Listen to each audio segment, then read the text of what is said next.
I'm Suresh Jora, publisher and managing editor of South Asian Outlook, which is published by Global Home Media since July 2001.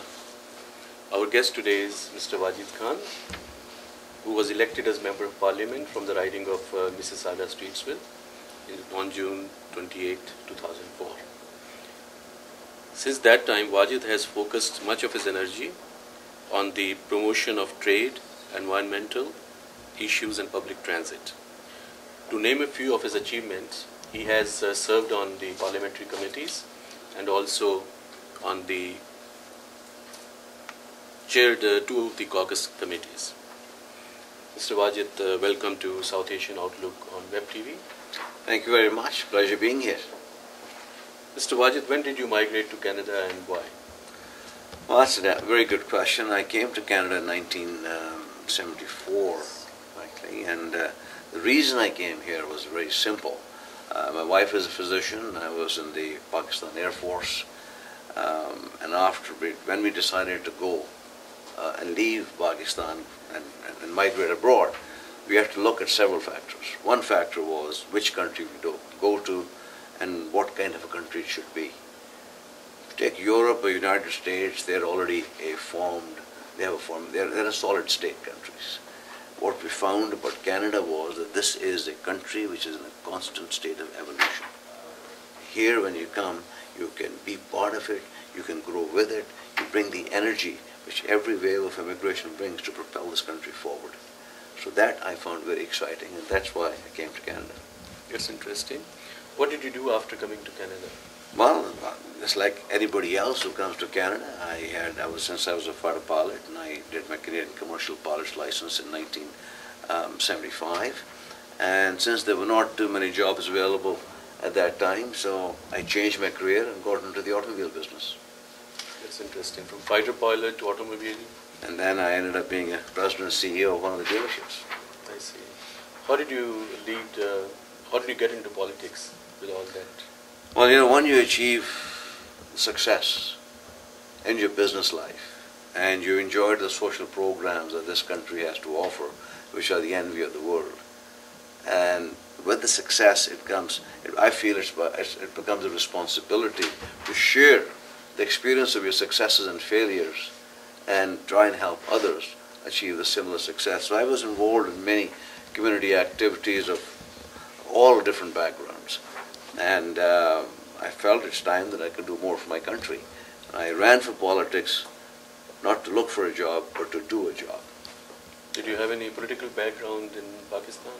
Personally, no, but yeah, some of my family members are in politics, but I was never in politics.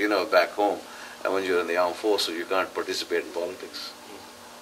So, did your family support you? You're joining politics, leaving the very good CEO of the dealership that you had?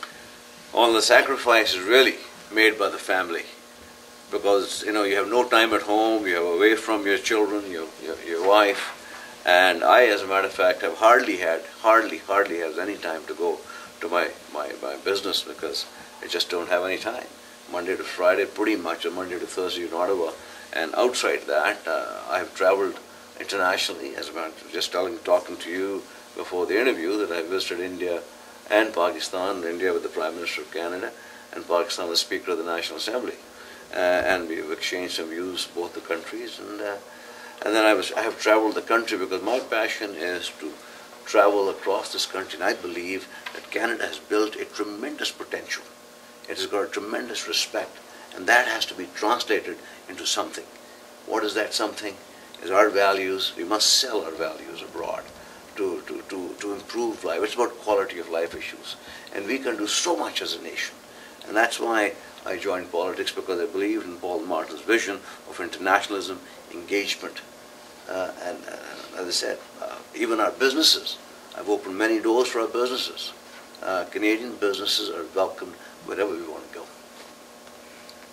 You had in September 2005 launched an initiative called Democratic Dialogue.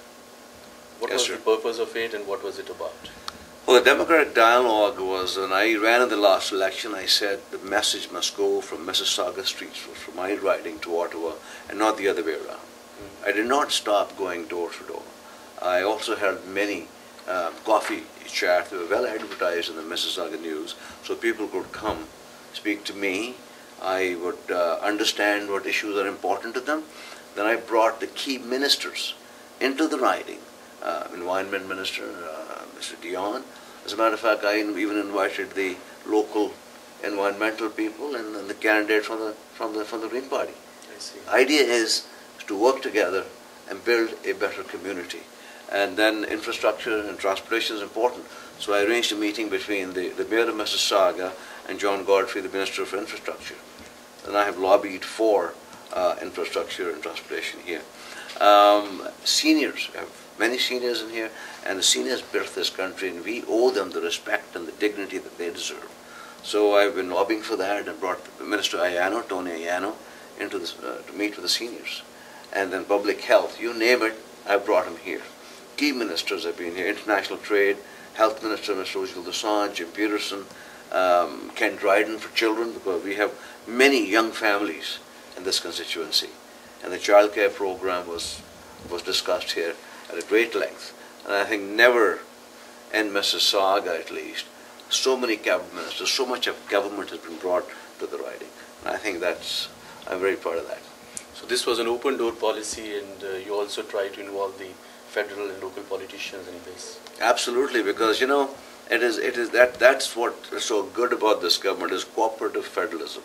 We have to sit down with the provincial counterparts. As you can see, there are 10 provinces have signed up under the child care program. The healthcare accord, $41.3 billion, was signed on by the provinces. So we must work together. There's only 32 million people in this country.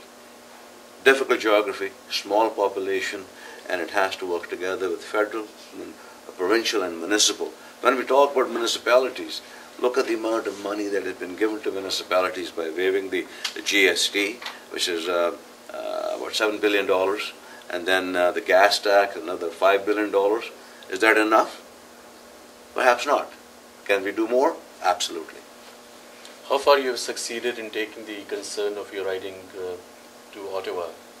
Well, that will be decided by the constituents of January 23rd, won't it? But I have done my best.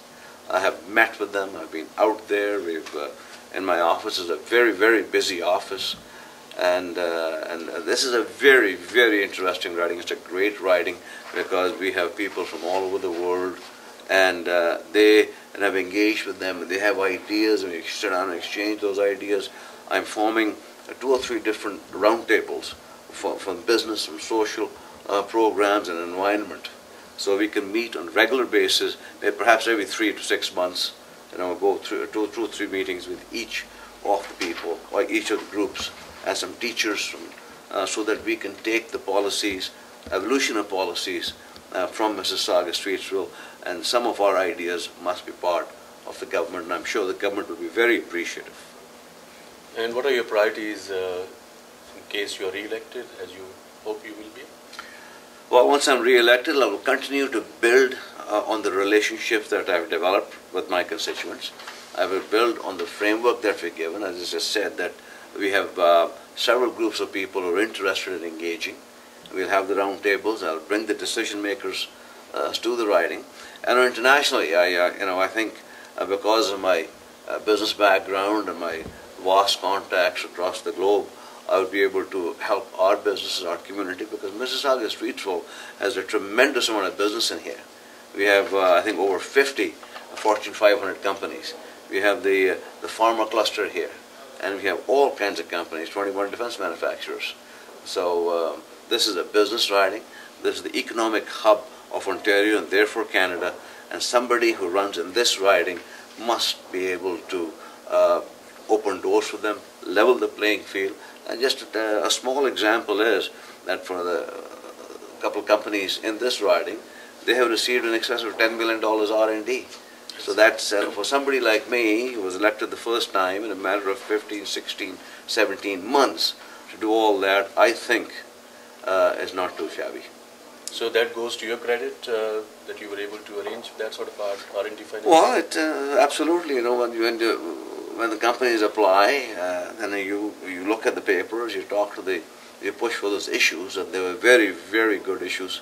And without research and development, you cannot grow the economy. You've got to come up with new products, and then we have to take them commercial. I understand that, and therefore I work on those things. On another issue, what are your views on same-sex marriage? Well, I was brought up in a traditional fashion. I have a wife, I have a son, and I believe that's what I voted. I voted against the bill.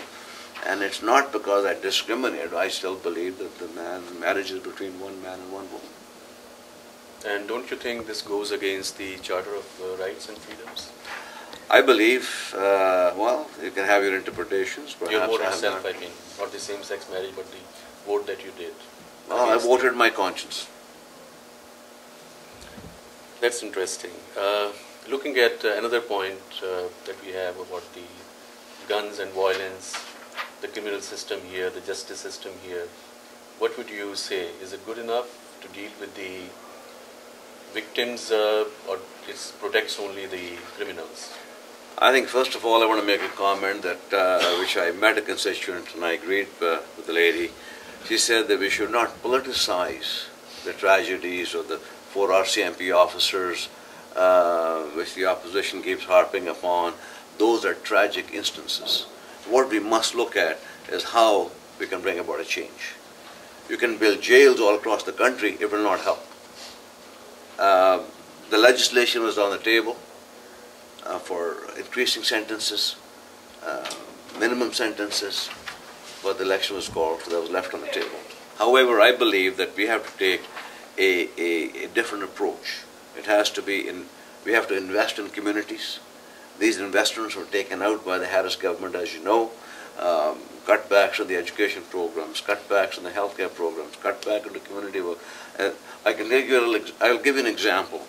The Somali community living in Rexdale, they came to me, and I was not in politics back then, I was just running my company. And I said, look, these children will stand on street corners. We don't want them there. They will get into trouble. I said, why don't we arrange some activities such as soccer or something that kids can play indoors in their spare time? They said, we can't afford it. Schools need $500 a week or some such, and don't hold me to that amount. It was thousands of dollars for the winter period, and they didn't have it. There were 180 children that had to be taken off the streets. So I arranged that. I called my colleague, now colleague, Roy Cullen, from Rexdale, Tobacco North riding, and we got together, we pooled some of the resources, and we put those kids, and they played soccer indoors. You should look at those parents' faces, how excited they were to see the kids. We need to go into the communities, into the grassroots as well, not just build jails and stiffer sentences. We must recover the children before they get into trouble. On the other hand, gun crime is in Toronto really has gone up significantly, whereas the rest of the crime is going down.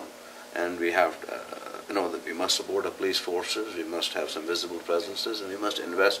And again, federal government cannot do it alone, provincial government and the municipality cannot do it alone.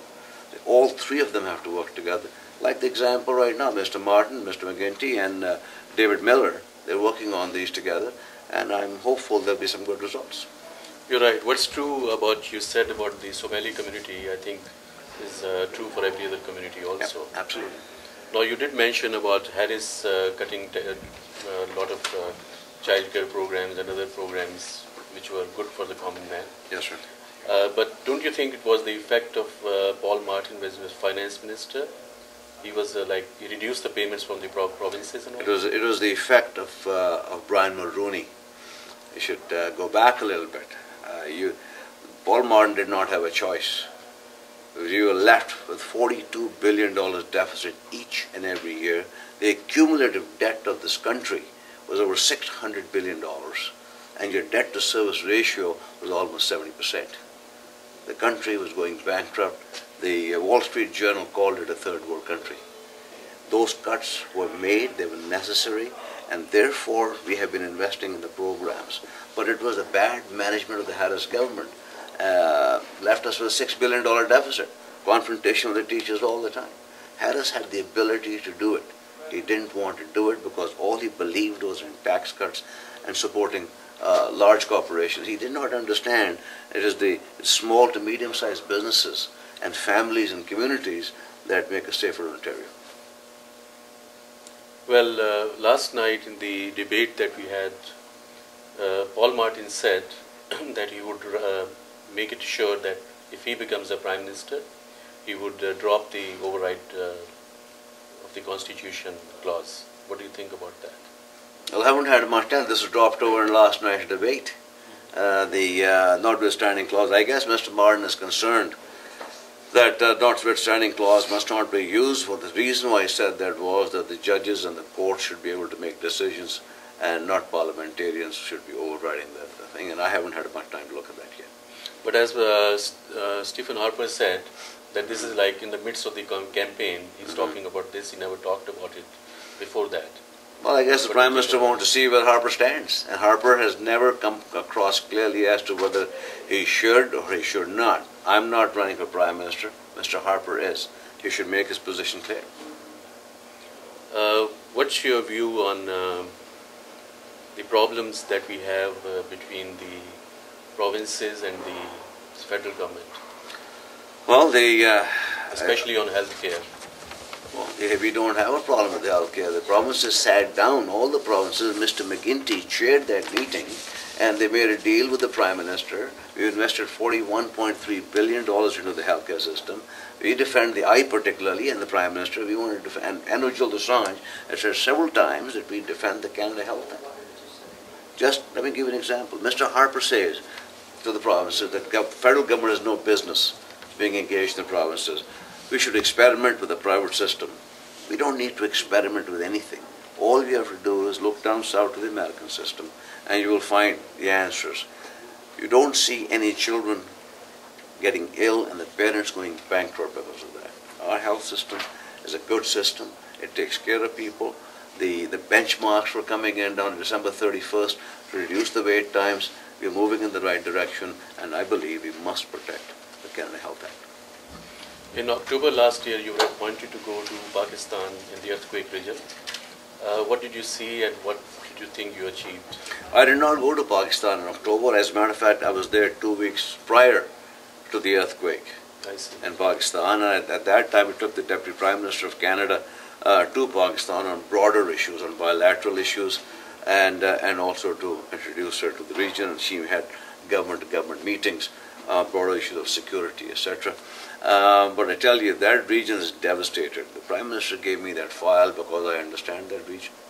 And what has happened in that is Canada was the first country, Prime Minister Martin was the first world leader that spoke with the Prime Minister of Pakistan. They know each other very well. They're friends, first name basis. And whatever the Prime Minister of Pakistan requested, Canada delivered. Having said that, the corporate sector, I want to thank all the donors and all those people that helped, especially the corporate sector and the pharmaceutical industry. Outside the government, I picked up the phone and called a company called the Apotex, and they came up with it's a Toronto company, and they provided over $1 million worth of medicines. There's a gentleman by the name of Rahul Singh. We facilitated that, and I worked with him, and we were able to send a field hospital and with $1.6 million worth of medicines. The WHO list, the World Health Organization list was sent over, working with the health partners. And they have so far to date, I guess, sent almost $1.5 to $2 million, and numbers are increasing. But the most important thing that we were able to send was 75,000 anti-tetanus injections, because people were losing their limbs, their arms, because of infections, and there weren't any medicines available. They ran out of injections. So I have traveled across the country. I went to Calgary, Edmonton, and I sat down with the Kashmiri community over there and asked them what the needs are. They mentioned some family unification issues, so I presented those to the Minister of Immigration and Citizenship, Minister Volpe, and here we are in an election. So those issues have been brought to light. The landing fees was waived at that time. Their applications were being expedited, and anybody who was in Canada had a connection with somebody over there who were seriously affected, they would be expedited to come to Canada. And this is an ongoing basis. I got a commitment from the Prime Minister Martin, that we would be engaged in the earthquake region. When all the cameras and all the limelight is gone, Canada will still be there, because that's the kind of country we are. Especially with the extreme winter that's in the region of India and Pakistan. I Very think difficult. they are in a terrible situation right now. Yes, we've sent whatever we could, we've done whatever we can, but is it enough? No. We were also able to arrange, I worked very closely with the High Commissioner, Consul General of Pakistan, brought a Boeing 747 for an airlift of goods from Toronto to Pakistan, and those were private donations made by people. So getting over there through NATO, that was great. I want to thank NATO for that. How optimistic are you about your chances of winning the election in view of the current scandals that Liberal Party has faced? Well, let me address that. I'm glad you asked. Let me tell you that there's no Prime Minister in the recent history, or any history that I know of, has taken a moral stand. He did not take a political stand. He called the Garnbury inquiry, he sued people, he's fired people, he has put in place the Auditors General in all the departments. I think Mr. Martin should get credit for doing that, and the government should be judged going forward. And as far as I'm concerned, I'm an eternal optimist. That's why I came to Canada. This is a very optimistic country. This is a great country with a tremendous future. And who put this country on that on the successful future and gave hope? Canada is all about hope. We are a beacon of hope for the rest of the world. And which governments have done that? Which are the governments that built it? In the last 12 years, when there was no hope, it was Prime Minister Martin, at that time Minister of Finance. It was his fiscal framework, supported by Canadians, who sacrificed together. You and I and others, we sacrificed to make Canada a successful northern country, economically, socially, a great social program. Now look, here we are. Years ago, when we made healthcare a national program, who did it? It was Paul Martin Sr. He's a true Liberal. He's a true son of his father. Paul Martin Sr., the days of Prime Minister Lester Pearson. What was it for Lester Pearson? One of his greatest achievements? Well, the Nobel Peace Prize. So we, as a Liberal government and as a country, have a history of dispute resolution. We have a history of sound economics. We have a history of investing in those very programs. Here is Paul Martin, son of the Paul Martin Sr., true Liberal, going to the people and telling them and investing in their children, making a national daycare program, not giving you a couple of bucks a day to send your kid to school. Can you imagine what would happen if years ago we said, here's 25 bucks a week, go take care of your own health? We'd all be in trouble. Who's your idol in politics? Oh, that's a very, very difficult question.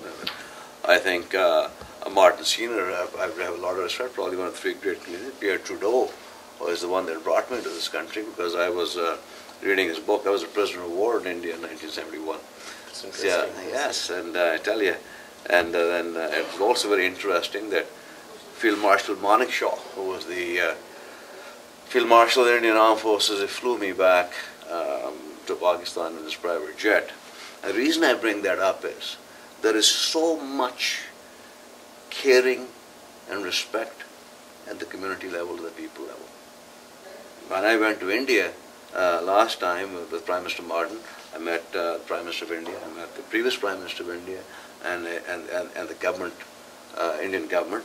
We had a conversation for an hour and a half, trying to promote trade between India and Pakistan, because I believe that tourism and trade are the fundamentals of developing good bilateral relations and developing peace. And that region is going to be a powerhouse in economics, particularly when the trade starts between India, Bangladesh, Sri Lanka and Pakistan. Just think of the dynamics. I'm very excited about that. That means the whole South Asian region, they have the SAFTA, which has come into effect in January 2006. And in the last 16 months, I've done a lot of international work. I went to Palestine with Minister Fontana, and we established a Palestinian Mortgage and Housing Corporation, like you have CMHC here. Because there, it's all about quality of life. They could not get mortgages. They could not get reconstruction loans.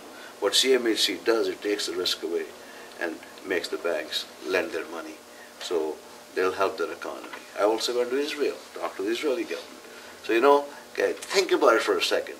17 months of government, you know, it takes you 3 or 4 months as a learning curve, and a matter of a little over a year, think of where I've been and what I've done. That's what I joined politics for. That's what I mean by when I said that I didn't come into politics to get a job. I came into politics to do a job. What was your biggest disappointment during the last, prior to election, when you were in the parliament for 18, 19 months? I haven't had any disappointments. Every day is a learning day, and every day is better than the previous day. That's being very optimistic. That's the way I live my life. What's your message to the South Asian viewers in general and your voters in particular? Well, to all of you, ladies and gentlemen, this is a great country. It didn't happen. You and I and others, we built it. We came here, we brought a pioneer spirit, we brought our energy, and we propelled Canada forward. Every time there's a wave of immigration, Canada is propelled forward. Look around the world. You will not find a country in where people, here's just gentlemen from India and from Pakistan, two warring nations. There are Israelis and Arabs living here, Palestinians. We live here in peace. We love each other, we work together, and we're building a great nation. But what we need to do, take a look, get engaged in politics, understand, because this country cannot afford for people to sit on the sidelines. We only have a country which is a very difficult geography and a small population of 32 million. We need your ideas, we need your engagement. Please get out and vote on January 23rd and elect a Liberal government. Wish you all the best and hope you are re-elected. Thank you very much. You're welcome. I'm certainly looking forward to it. Thank you. Okay.